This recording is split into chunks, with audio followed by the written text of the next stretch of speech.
ในมื้อวันที่28สิงหาเวลาประมาณ2:52 นาทีหน่วยกู้ภัยฉุกเฉินองค์การกระแดงแขวงจำปาสักได้รับแจ้งเหตุจากประชาชนผ่านหมายเลขฉุกเฉิน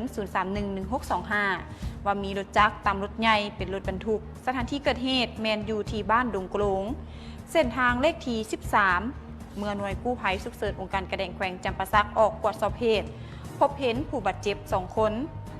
ซึ่งว่าผู้บาดเจ็บผู้ที่1เป็นเพศชายอายุ25 ปีอาการเบื้องต้นมีบาดแผลเปิดอยู่ตีนเบื้องขวาและถลอกตามแขนขาส่วนว่าผู้ที่2เป็นเพศชายอายุ25 ปีอาการเบื้องต้นกระทบอยู่ที่บ่าไหล่เบื้องซ้ายและถลอกตามแขนขาดังนั้นหน่วยกู้ภัยฉุกเฉินองค์การกระแดงแขวงจำปาสักจึงได้ทำการปฐมพยาบาลในเบื้องต้นแล้วนำส่งไปที่ห้องหมอแขวงจำปาสักขอขอบใจข่าวจากหน่วยกู้ภัยฉุกเฉินองค์การกระแดงแขวงจำปาสักน้ำไหลท่วมกระทันหันอยู่2 บ้านเมืองทาทุมแขวงไซสมบูรณ์ในตอนเช้าของมื้อวันที่27สิงหาเกิดเหตุน้ำไหลท่วมกระทันหันอยู่ที่บ้านน้ำพางและก็บ้านสีบุญเฮืองเมืองทาทุมแขวงไซสมบูรณ์ย้อนว่ามีฝนตกหนักติดต่อกันหลายวันเฮ็ดให้แม่น้ำพางและน้ำซันยืงขึ้นไหลท่วมเฮือนซานพ่อแม่ประชาชนหลายหลังคาเฮือนซึ่งว่ารายละเอียดผลเสียหายจากฝนตกในครั้งนี้จะรายงานให้ทราบในภายหลังขอขอบใจภาพข่าวจากนักข่าวเมืองถาโถม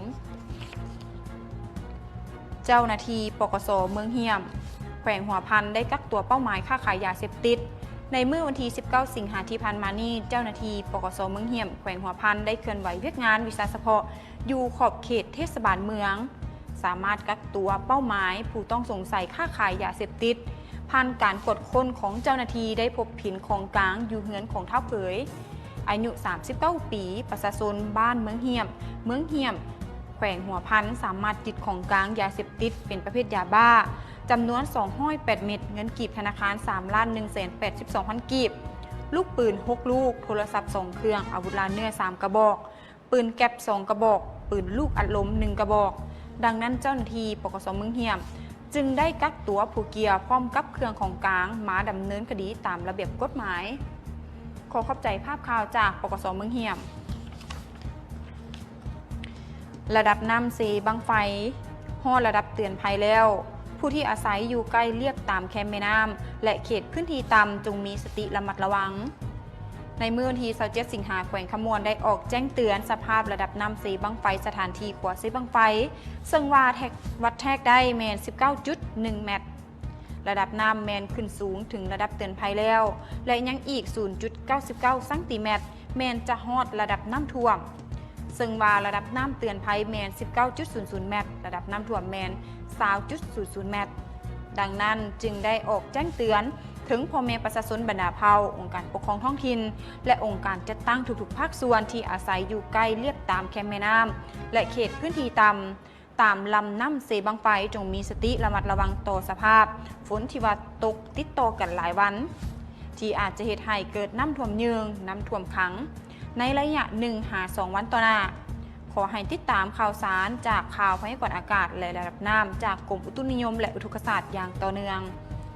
ขอขอบใจข่าวจากขอปล25 ประเทศประกาศโจกการส่งพัสดุไปรษณีย์ไปสหรัฐอเมริกา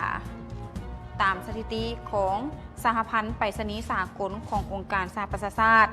ได้เปิดเผยว่าในมื้อวันที่26สิงหาที่ผ่านมานี้ย้อนความบ่แน่นอนที่เกี่ยวข้องกับการบริการด้านการขนส่งภายใต้ระเบียบการใหม่ของสหรัฐอเมริกาพ้นเด่นขึ้นซึ่งว่าปัจจุบันมี25 ประเทศสมาชิกขององค์การสหประชาชาติได้ประกาศโจกการส่งพัสดุไปรษณีย์ไปที่สหรัฐอเมริกาฝ่ายทางการไปรษณีย์รัสเซียได้เผยว่าย้อนปัญหาด้านภาษีไปรษณีย์รัสเซียจะโจกการบริการส่งสินค้าไปที่สหรัฐอเมริกาในวันเดียวกันแต่การบริการส่งจดหมายธรรมดาจะบ่ถูกกระทบกระเทือนองค์การไปรษณีย์ของหลายประเทศยุโรปเช่นว่าฝรั่งเยอรมันอิตาลีรวมทั้งออสเตรเลียอินเดียญี่ปุ่นไทยและก็สิงคโปร์ก็ได้โจกการส่งพัสดุไปที่สหรัฐอเมริกาขณะที่อเมริกาตกลงยกเว้นการปลอดภาษีต่อกับพัสดุนำเข้าที่มีมูลค่า$800สหรัฐและก็ต่ำกว่า$800สหรัฐแต่วันที่29สิงหาเป็นต้นไป เมื่อฮอดเวลานั้นพัสดุไปรษณีย์เหล่านั้นจะถูกส่งเข้าสหรัฐอเมริกาจะต้องเสียภาษีเต็มอัตราขอเข้าใจข่าวจากขปล.เจ้าท่านผู้ชมนี่ก็ได้ว่าเป็นข่าวสารต่างๆที่ขาดในเวลาประมาณ 11:40 นาทีของวันที่28 สิงหาเกิดเหตุโจรชายคนหนึ่งก่อเหตุปีนเข้าเฮือนพ่อแม่ประชาชนอยู่ที่บ้านผาขาวเมืองไซธานีนครหลวงจันทร์แล้วลงมาทางเพดานเพื่อจะซอกหาลักเอาทรัพย์สินก่อนจะลักเครื่องโจรก็ได้มีการเปิดแอร์นอนสบายใจอยู่ที่ห้องโชคยังดีที่ว่าเจ้าของเฮือนนั้นได้ยินคือว่ามีคนอยู่ในเฮือนเลยได้เอาอ้ายน้องหลายคนช่วยกันจับตัวของเขานั่นไว้ได้ผู้เสียหายได้ออกมาโพสต์ว่าบ่ไปซอกเฮ็ดเวียกซอกลักของแต่คนอื่นปัจจุบันแมนได้เอาตัวชายคนดังกล่าวนั้นไปห้องการบ้านแล้วให้ภาคส่วนที่เกี่ยวข้องและเจ้าหน้าที่ดำเนินตามขั้นตอนถ้าหากท่านใดนั้นผู้หน้าโจรคนดังกล่าวนี้เคยก่อเหตุสามารถเข้าแจ้งความได้ที่ห้องการบ้านผาขาวขอขอบใจข่าวจากน้ำฝนเหตุรถจักรตามรถใหญ่ได้รับบาดเจ็บ2คนในมื้อวันที่28 สิงหาเวลาประมาณ 6:40 นาทีมูลนิธิสายใจลาวแห่งสปป.ลาวได้รับแจ้งเหตุเข้าเบอร์สายด่วนฉุกเฉิน1666ว่ามีเหตุรถจักรตามรถใหญ่จุดเกิดเหตุแมนอยู่ที่บ้านแก้งป่าย่างเมืองหาดไซฟองนครหลวงจันทร์หน่วยกู้ภัยมูลนิธิสายใจลาวจึงได้ออกตรวจสอบเหตุตามที่ได้รับแจ้งพบเห็นผู้บาดเจ็บ2คนซึ่งว่าผู้ที่1เป็นเพศชายชื่อว่าท้าวแสงพระจันทร์อายุ36 ปีอาการเบื้องต้นแมนเจ็บขาส่วนว่าผู้ที่2เป็นเพศชายชื่อว่าท้าววันอายุ31 ปีอาการเบื้องต้นแมนมีอาการบาดเจ็บตามต้นโตและก็หน้าอกดังนั้นมูลนิธิสายใจลาวแห่งสปป.ลาวจึงได้ทำการปฐมพยาบาลในเบื้องต้นแล้วนำส่งไปที่ห้องหมอเพื่อรับการปิ่นปัวขอขอบใจข้อมูลข่าวจากมูลนิธิสายใจลาวแห่งสปป.ลาวเจ้าหน้าที่ปกส.เมืองซบเบามอบรถจักรที่คนให้ลักไปคืนให้กับเจ้าของเดิมในมื้อวันที่28 สิงหาคมที่ผ่านมานี้เจ้าหน้าที่ปกส.เมืองซบเบาแขวงหัวพันได้มีการมอบรถจักรที่คนให้ได้ลักคืนมาให้กับเจ้าของเดิมภายหลังที่เจ้าหน้าที่ปกส.เมืองซบเบาได้จับคนให้ที่ลักรถจักรคันดังกล่าวมาดำเนินคดีตามกฎหมายแล้วก็ได้แจ้งหาเจ้าของรถนำเอาเอกสารรถนั้นมายั่งยืนเอารถคืนเห็นว่าถูกต้องจึงมอบรถจักรยี่ห้อ Honda สีกาเฟดำจำนวน1 คันที่คนให้นั่นได้ลักไปมามอบคืนให้กับเจ้าของเดิมอยู่ที่กองบัญชาการปกส.เมืองซบเบาแขวงหัวพันขอขอบใจข่าวจากปกส.แขวงหัวพันศาลประชาชนแขวงไซยบุรีตัดสินประหารชีวิต1จำเลยในคดีขนส่งยาเสพติดในเมื่อวันที่27 สิงหาคมที่ผ่านมานี้ศาลประชาชนแขวงไซยบุรีได้พิจารณาตัดสินลงโทษประหารชีวิตจำเลยคดียาเสพติดจำนวน1 คนซึ่งว่ามีความผิดในฐานการขนส่งยาเสพติดประเภทยาบ้าและก็ยาไอจากแขวงบ่อแก้ว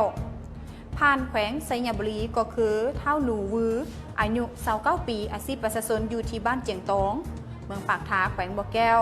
ซึ่งถูกเจ้าหน้าที่นั้นกักตัวในมื้อวันที่29 กันยายน 2024พร้อมกับเครื่องของกลางยาบ้าจำนวน 24,000 เม็ดเท่ากับ 2.5 กิโลกรัมยาไอ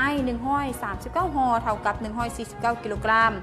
เงินกีบจำนวน 28,000 กีบเงินบาท 1,000 บาทรถใหญ่1 คันยี่ห้อรีโวสีขาวหมายเลขทะเบียนกว4928 กำแพงนครบัตรประจำตัว1 บัตรและก็ใบขับขี่1 ใบผ่านการสั่งรวมข้อมูลหลักฐานอย่างละเอียดครบถ้วนแล้วและภาวะวิสัยบวกกับคำสารภาพของจำเลยเห็นได้ว่าเท่าหนูวือเมนมีความผิดในฐานะการขนส่งยาเสพติดประเภทยาบ้าและก็ยาไอไว้ในครอบครองแท้ดังนั้นศาลประชาชนแขวงไซยบุรีจึงได้พิจารณาตัดสินประหารชีวิตขอขอบใจข่าวจากปกส.แขวงไซยบุรีองค์การอาหารโลกร่วมกับรัฐบาลเล็งช่วยเหลือประชาชนที่ได้รับผลกระทบพายุเขตฮ้อนวิภาที่ผ่านมานั่นเองในเดือนกรกฎาคมที่ผ่านมาพายุเขตฮ้อนวิภาได้พัดเข้ามาหลายแขวงของสปป.ลาวสร้างความเสียหายหลายเป็นวงกว้างให้แก่เรือนซ่านพ่อแม่ประชาชนหลายพันกว่าหลังคาเรือนและก็ยังมีเขตทำการผลิตอย่างหลวงหลายภัยพิบัติในครั้งนี้ได้เฮ็ดให้ความบ่มั่นคงทางด้านเสบียงอาหารอย่างร้ายแรงนั้นเกิดขึ้นและเฮ็ดให้ชุมชนที่บอบบาง อยู่ก่อนแล้วต้องประเสริญกับอนาคตที่บ่แน่นอนเมื่อน้ำเริ่มลดลงองค์การอาหารโลกกำลังเฮ็ดเวียกร่วมกับรัฐบาลเพื่อวางแผนมาตรการช่วยเหลือเพื่อช่วยชุมชนที่ได้รับผลกระทบให้สามารถฟื้นตัวได้คืนโดยไวที่สุดเช่นว่าการสนับสนุนทางด้านการขนส่งสำหรับการแจกย้ายเครื่องช่วยเหลือฉุกเฉินเหล่านี้เป็นต้นขอขอบใจข่าวจาก WFP เจ้าทำสมนี่ก็ได้ว่าเป็นข่าวสารต่างๆในวันที่31 สิงหาคม 2025 เวลาประมาณ 8 โมงหน่วยกู้ภัยฉุกเฉินองค์การกระแดงแขวงจำปาสักได้รับแจ้งเหตุจากประชาชนผ่านหมายเลขฉุกเฉิน 0311625 ว่ามีรถจักรต่ำรถจักรสถานที่เกิดเหตุแมนยูทีลัก2หน้าแฟนซิปมอเมื่อหน่วยกู้ภัยฉุกเฉินองค์การกระแดงแขวงจำปาสักออกตรวจสอบเหตุพบเห็นผู้บาดเจ็บ1 คนเป็นเพศหญิงอายุ56 ปีอาการเบื้องต้นแมนมีบาดแผลถลอกตามแขนขา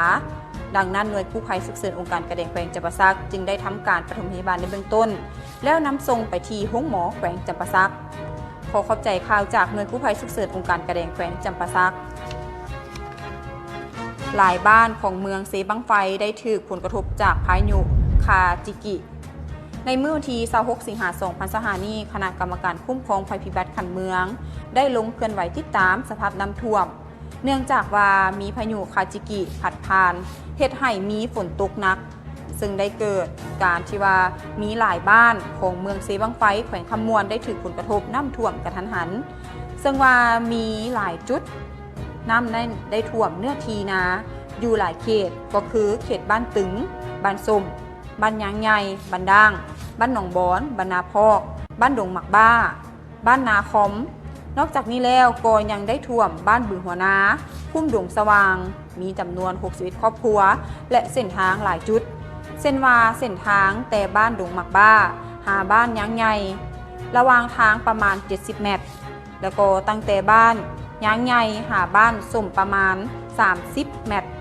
เฮ็ดให้การสัญจรไปมาหาสู่กันระหว่างบ้านต่อบ้านนั่นถูกตัดขาดนอกจากนี้แล้วก็ยังได้ท่วมพื้นที่สุขศาลาโรงเรียนอยู่ที่บ้านทำร้ายส่วนยางและก็ยังมีส่วนมันต้นและพืชอื่นๆเติมอีกขอขอบใจข่าวจากคำมวลนิวสสขลงช่วยเหลือให้กับพ่อแม่ประชาชนที่ถูกเงินไฟไหม้ในท้ายอาทิตย์ที่ผ่านมานี้คณะสมาชิกสภาประชาชนแขวงซึ่งว่าน้ำโดยทานนางภูธรแก้วภูวงรองประธานสภาประชาชนแขวงสวรรณเขตท่านล้ำดวนเมืองมณีสสขประจำเขตเลือกตั้งเมืองจำพรได้ลงมอบเครื่องช่วยเหลือให้กับครอบครัวของนางดอมเคนภูมิประชาชนบ้านพูนสะอาดที่ถูกไฟไหม้เฮือนในเมื่อวันที่30 กรกฎาคม 2025 ที่ผ่านมาซึ่งว่าเครื่องที่นำมามอบในครั้งนี้ประกอบมีหมอนผ้าห่มมูลค่า2,200,000 กีบแล้วก็ได้มอบเงินสดให้กับครอบครัว5 ล้านกีบรวมมูลค่าในการช่วยเหลือครั้งนี้7,200,000 กีบโดยให้เกียรติกล่าวมอบโดยท่านนางภูธรแก้วภูวงรองประธานสภาประชาชนแขวงและต้องขอบใจข่าวจากวิทยุกระจายเสียงแขวงสวรรณเขตคณะบริหารงานพรรคแขวงสวรรณเขตเข้าวางพวงมาลาและกระตาดอกไม้เนื่องในโอกาสจัดกองประชุมใหญ่องค์คณะพรรคแขวงครั้งที่10ในตอนเช้าของวันที่1 กันยายน 2025 นี้คณะบริหารงานพรรคแขวงสวรรณเขตสมัยที่9ก็ได้เข้าจัดพิธีวางพวงมาลาและกระตาดอกไม้อย่างสมเกียรติโดยมีทานสหายบุญโจงอุบลประเสริฐกรรมการศูนย์กลางพรรคเลขาพรรคแขวงจากแขวงสวรรณเขตก็ได้มีการวางกระตาดอกไม้ในครั้งนี้มีความหมายและความสำคัญเนื่องจากจัดขึ้นในโอกาสที่คณะบริหารงานพรรคแขวงสวรรณเขตกำลังกักเกียมจัดกองประชุมใหญ่ครั้งที่10ระหว่างวันที่2-3 กันยายน 2025 นี้กองประชุมใหญ่ครั้งนี้เป็นเหตุการณ์อันสำคัญที่จะกำหนดทิศทางการพัฒนาของแขวงในอนาคตภายหลังที่ได้วางกระตาดอกไม้แล้วคณะบริหารงานพรรคแขวงพร้อมด้วยคณะก็ได้เข้าอวยพรกงสุลใหญ่แห่งสสเวียดนามประจำแขวงสวรรณเขตเนื่องในโอกาสวันชาติเวียดนามครบรอบ80 ปีตื่มอีกโดยการต้อนรับของทานนางดังฮีไทเติมกงสุลใหญ่แห่งสสเวียดนามประจำแขวงสวรรณเขตขอขอบใจข่าวจากวิทยุกระจายเสียงแขวงสวรรณเขตทานเลขาธิการใหญ่แห่งสปป.ลาวได้เดินทางถึงนครเทียนจิงสป.จีน ในมื้อวันที่31 สิงหาทานเลขาธิการใหญ่แห่งสปป.ลาวก็ได้เดินทางถึงนครเทียนจินสป.จีนเพื่อเข้าร่วมกองประชุมสุดยอดองค์การร่วมมือเซี่ยงไฮ้ SCO ครั้งที่25ซึ่งจะจัดขึ้นในมื้อวันที่31ไปจนฮอดวันที่1 กันยายน 2025นี้ซึ่งว่าการชุมนุมในปีนี้คาดว่าจะเป็นกองประชุมใหญ่ที่สุดของ SCO ที่ได้นำเอาการนำของ24ประเทศมาเข้าร่วมอย่างหลวงหลายซึ่งว่าหลายกว่า241 ปีประวัติศาสตร์องค์การจัดตั้งสากลลาวได้สมัครเป็นคู่ร่วมมือสนทนา SCO ในปี 2024และจีนสนับสนุนอย่างแข็งแรงในฐานะเป็นบ้านใกล้เคียงมิตรภาพจีนและก็ลาวได้เพิ่มทวีการร่วมมืออย่างลึกซึ้งสอดคล้องกับข้อริเริ่ม1แล้ว1เส้นทางของจีนและเป้าหมายของลาวที่จะกลายเป็นศูนย์กลางการเชื่อมต่อทางบกทางรถไฟลาวจีนแมนโครงการที่เป็นมูลเสื้อสุขนิ้วการค้าและการเชื่อมต่อจีนเป็นประเทศที่ว่าลงทุนและส่งออกอันดับหนึ่งของลาว98%ของสินค้าลาวแมนบ่ได้เสียภาษีไปจีนขอขอบใจข่าวจากวสลเจ้าขับขี่รถจักรต่ำกับกระบะบาดเจ็บสาหัสในมื้อวันที่1 กันยายนเวลาประมาณ 18:30 น.หน่วยกู้ภัยช่วยเหลือสังคมได้รับแจ้งเหตุจากประชาชนผ่านหมายเลขฉุกเฉิน020-5640-7771ว่ามีรถใหญ่ตามรถจักรซึ่งว่าจุดเกิดเหตุแมนอยู่เส้นทางบ้านหนองดาเมืองศรีโคตะบองนครหลวงจันทน์ดังนั้นหน่วยกู้ภัยช่วยเหลือสังคมจึงได้ออกตรวจสอบเหตุพบเห็นผู้บาดเจ็บ1 คนเป็นเพศชายชื่อว่าเท่าหลาซอยอายุ35 ปีอยู่ที่บ้านโนนแก้วเมืองศรีโคตะบองนครหลวงจันทน์อาการเบื้องต้นแมนมีบาดแผลจีกอยู่ทางด้านตีนเบื้องขวานิ้วมือจีกเบื้องซ้ายและมีบาดแผลถลอกตามต้นโตดังนั้นหน่วยกู้ภัยช่วยเหลือสังคมจึงได้ทำการปฐมพยาบาลในเบื้องต้นแล้วนำส่งไปที่ห้องหมอมโหสถขอขอบใจข่าวจากหน่วยกู้ภัยช่วยเหลือสังคมชายอายุ16 ปีขับขี่รถจักรข้ามน้ำถูกน้ำพัดไหลตกฝ่ายเสียชีวิตตามการรายงานของสื่อออนไลน์ในเมื่อวันที่1 กันยายน 2025เกิดเหตุชาย16 ปีขับขี่รถจักรข้ามฝ่ายน้ำล้นเพื่อจะไปลิ่นอีกฝั่งหนึ่ง